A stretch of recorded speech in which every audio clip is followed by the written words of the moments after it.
Hello madam. Hi అండి. ఇప్పుడు తగ్గింది, ల్యాండ్ రేట్స్ తగ్గాయి, కొనాలి అనే ఇంట్రెస్ట్ అందరికీ ఉంటుంది. అప్పుడు మన చేతిలో డబ్బులు లేనప్పటికీ ఎక్కడైనా సరే అప్పైనా తెచ్చి కొందాము అనే ఫీలింగ్లో ఉంటారు. అలాంటి వాళ్ళకి మీరు ఏం చెప్తారు మేడం? అంటే మనం అప్పు చేసి ఒక ల్యాండ్ ఏదైనా కొనొచ్చా? కొనొచ్చండి, కొనాలి కూడా. ఎప్పుడు నా చేతిలో ఫుల్ అమౌంట్ ఉన్నప్పుడే కొందామంటే మనం కొనలేము.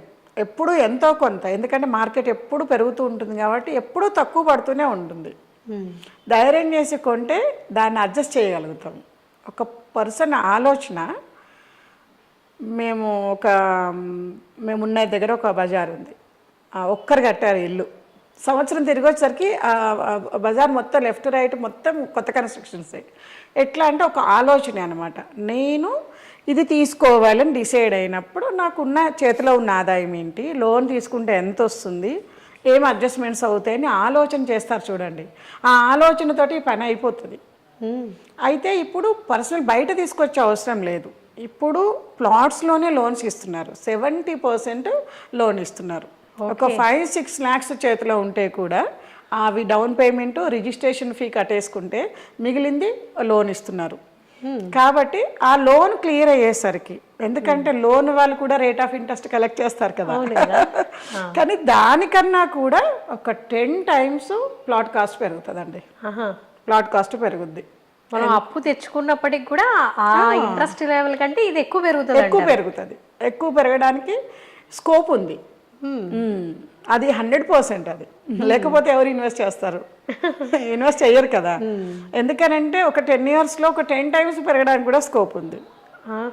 మనం మహా అయితే ఎంత కడతాము దాన్ని క్యాలిక్యులేషన్ చేసుకొని ఎట్లా ఉన్నారు ఐటీ పీపుల్. మొన్న వచ్చారు ఒకరు, క్లియర్గా నేను ఎంత లోన్ తీసుకుంటున్నాను, ఎంత పేమెంట్ చేస్తున్నాను, ఇప్పుడు ల్యాండ్ కాస్ట్ ఎంత ఉంది, నాకు 10 yearsలో ఎంత పెరుగుతుంది, ఎన్ని రేట్లు లాభం ఉంది చూసుకొని 2-3 times.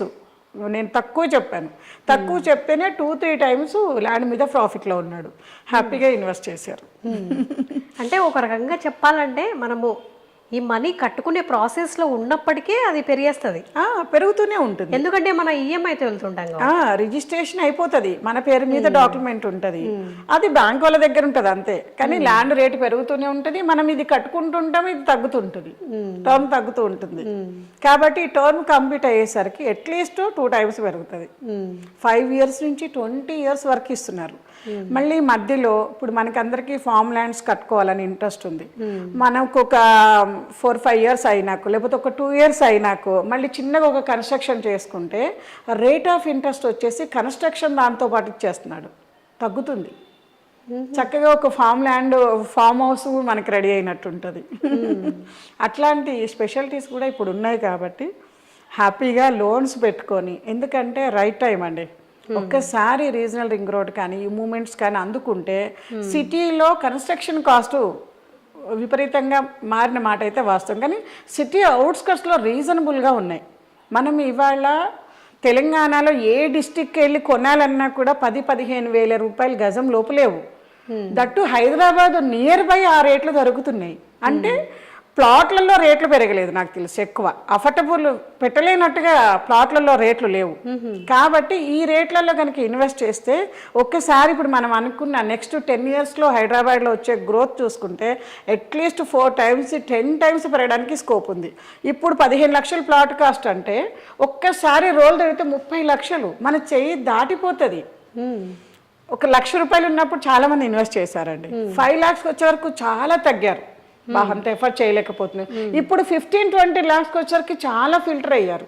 అట్లనే ఇది 30 lakhsకి వెళ్ళిపోతే చాలా ఇబ్బంది పడతారు. చాలా మందికి అది ఇంకా మన వల్ల కాదని వదిలేస్తారు ఆ ఏరియాని.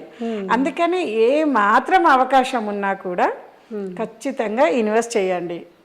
మనకు సర్వీస్ ఉంటుంది, సపోర్ట్ ఉంటుంది, ఎక్స్ప్లెనేషన్ ఉంటుంది, సైట్ చూసుకోవచ్చు. 100% అన్ని విధాలుగా మీరు ఓకే అనుకుంటేనే మీరు ప్రొసీజర్ ముందుకు వెళ్ళండి. లేదంటే తెలుసుకోవడంలో, మాట్లాడడంలో తప్పేముంది? మీరు ఎవరైనా సరే నా నంబర్కి కాల్ చేయొచ్చు, క్లియర్ ఎక్స్ప్లెయిన్ చేస్తాము. హౌస్ విజిట్స్ కూడా వస్తారు మన వాళ్ళు. ఇంట్లో అందరూ కూర్చుని క్లియర్గా మాట్లాడి మీరు వాళ్ళు చెప్పేది కన్విన్స్ అయితేనే ఫర్దర్ ముందుకు వెళ్ళండి. కానీ తెలుసుకోవడంలో తప్పు లేదు కదా అనేది నేను. ఒకవేళ మనం అన్ని ఇయర్స్ వెయిట్ చేయలేకపోయినా మనం మధ్యలో అయినా అమ్మేసుకుంటే మనకు డబ్బులు వచ్చేస్తుంది కదా ఒక 5 years. ఎప్పుడైనా అమ్మొచ్చండి ప్లాట్స్. అయితే మధ్యలో అమ్మితే ఏంటంటే కాస్ట్ తక్కువ వస్తుంది. ఎందుకంటే మనం ఎక్స్పెక్ట్ చేసినంత రాకపోవచ్చు.